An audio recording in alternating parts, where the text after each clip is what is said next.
al sobrino del jefe es que es para irse. Aristóteles estaba probablemente muy decepcionado, sí, y además discrepaba profundamente con la deriva extremadamente matemática y pitagórica que Espeusipo le estaba dando a la escuela. Así que hizo las maletas. Abandonó Atenas, y fíjate cómo un enfado laboral cambió la historia de la humanidad.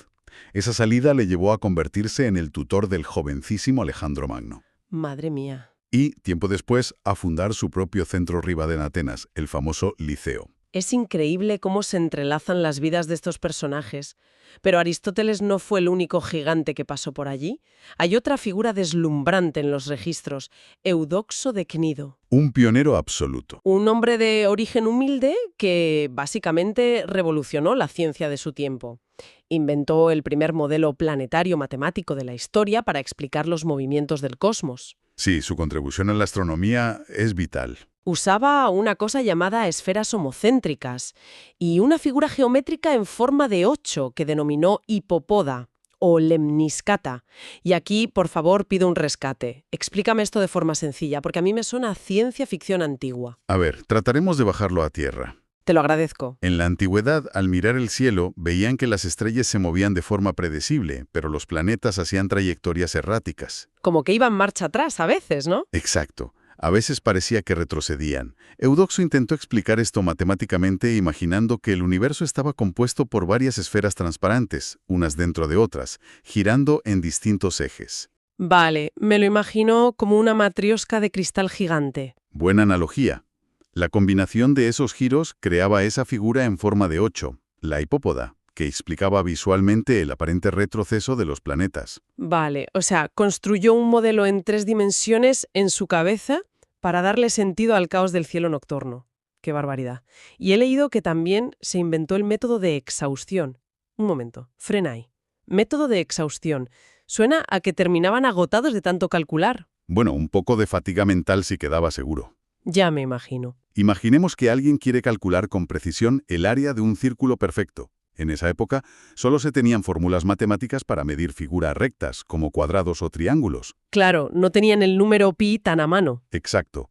Lo que ideó Eudoxo fue dibujar polígonos dentro del círculo, cada vez con más lados. Ah, entiendo. Primero un cuadrado, luego un octágono, luego uno de 16 lados, iban agotando o rellenando el espacio vacío hasta rozar el borde circular curvo. Qué ingenioso. Es, literalmente, el abuelo del cálculo integral que genios como Newton o Leibniz desarrollarían 2000 años después. Madre mía, qué portento. Y que un científico de ese calibre estuviera debatiendo bajo los olivos con filósofos moralistas demuestra que la academia era un polo multidisciplinar brutal. Sin duda alguna. Pero aquí es donde verdaderamente la historia da un giro inesperado. Las instituciones evolucionan y la academia, tras la muerte de Platón, pasó por varias fases. La antigua, la media y la nueva.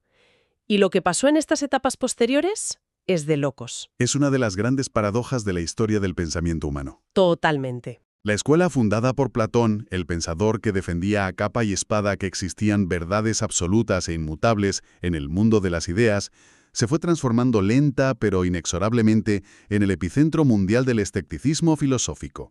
Es que me parece fuertísimo. Este giro hacia la duda radical cobró fuerza en la llamada Academia Media, con la figura de Arcesilao, y llegó a su máximo esplendor en la Academia Nueva con Carnádedes. ¿Me estás diciendo que el tipo de las verdades absolutas fundó una escuela que acabó dudando de la existencia de cualquier verdad? Así de irónico es. Arcesilao llevó el escepticismo socrático al límite absoluto. Si Sócrates decía aquello de solo sé que no sé nada, Arcesilao subió la apuesta y dijo, no puedo saber ni siquiera si sé o no. O sea, colapso mental total. Hay que entender el porqué de esta postura. Los académicos escépticos no dudaban de todo por simple capricho intelectual. Su filosofía era un arma, una reacción crítica y muy afilada contra el dogmatismo pujante de la época. Especialmente contra los estoicos, ¿verdad? Especialmente contra los filósofos estoicos, sí. Los estoicos sostenían que existían ciertas impresiones o percepciones que eran evidentes por sí mismas y que conducían al conocimiento verdadero. Que te podías fiar de tus sentidos al 100%. Los herederos de Platón, en cambio, argumentaban que los sentidos humanos fallan y que ninguna impresión está libre de la posibilidad de engaño. Cierto, a veces los ojos nos engañan. Por tanto, la única actitud intelectual honesta era lo que llamaban la epoque, que significa la suspensión del juicio.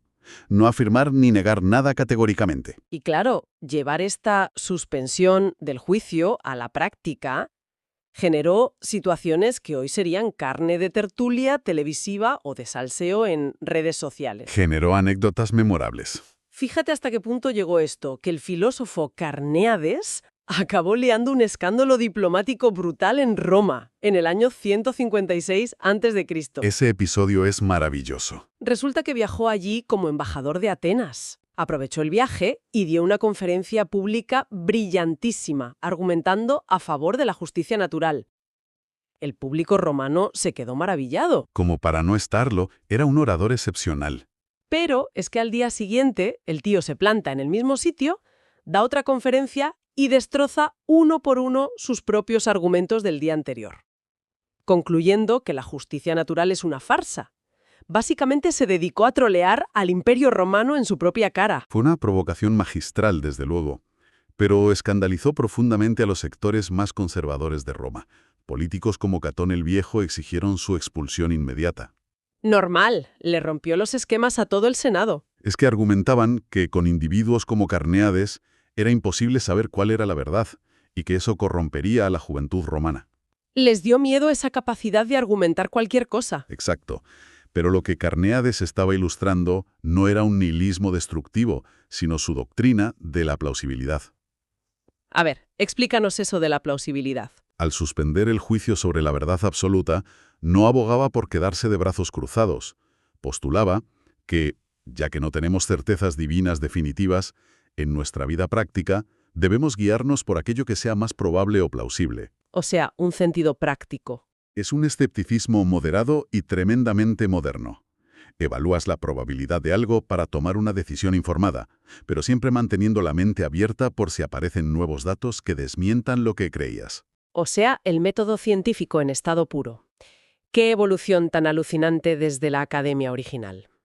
Pero bueno, hablando de verdades y dudas, tenemos que adentrarnos en el gran misterio de este análisis. El gran enigma. Ojo con esto, que es un salseo filológico tremendo. El enigma lo extraemos del ensayo de Florencia Sal, publicado en Signos Filosóficos. Son las llamadas doctrinas no escritas de Platón, o los ágrafa dogmata. La gran pregunta es, ¿tenía Platón enseñanzas secretas reservadas solo para los iniciados de la academia que nunca llegó a poner por escrito en sus famosos diálogos? Este es, sin lugar a dudas, uno de los debates más feroces y divisorios de la filología clásica actual. Tenemos dos bandos claramente enfrentados. A ver quiénes son los contendientes. Por un lado, la llamada Escuela de Tübingen, con especialistas europeos como Kramer y Giovanni Reale. Ellos defienden la postura esoterista. O sea, los que creen en el secreto. Sí, yo estoy convencido de que es una postura muy interesante. Ellos aseguran que sí existió una doctrina secreta oral, mucho más profunda que los textos publicados. ¿Y en la otra esquina? Por otro lado, tenemos a los antiesoteristas, defendidos a capa y espada por eruditos anglosajones como Harold Chernis, Que dicen todo lo contrario, me imagino. quienes argumentan que intentar buscar doctrinas secretas es construir castillos en el aire basándose en malentendidos, y que todo el pensamiento de Platón está única y exclusivamente en lo que dejó escrito. A ver, analicemos las pruebas de los que defienden el secreto, porque la verdad es que son para reflexionar. Las evidencias son curiosas, ¿sí? Primero, mencionan la famosa Carta Séptima, escrita por el propio Platón, donde él mismo afirma categóricamente que las materias más serias que investiga nunca deben confiarse por escrito. Una declaración de intenciones clarísima. Segundo, en su obra Fedro lanza una crítica durísima contra la invención de la escritura. Dice que debilita la memoria y que un texto no puede defenderse cuando es malinterpretado por un ignorante. Porque el libro no puede contestar. Exacto. Pero a ver,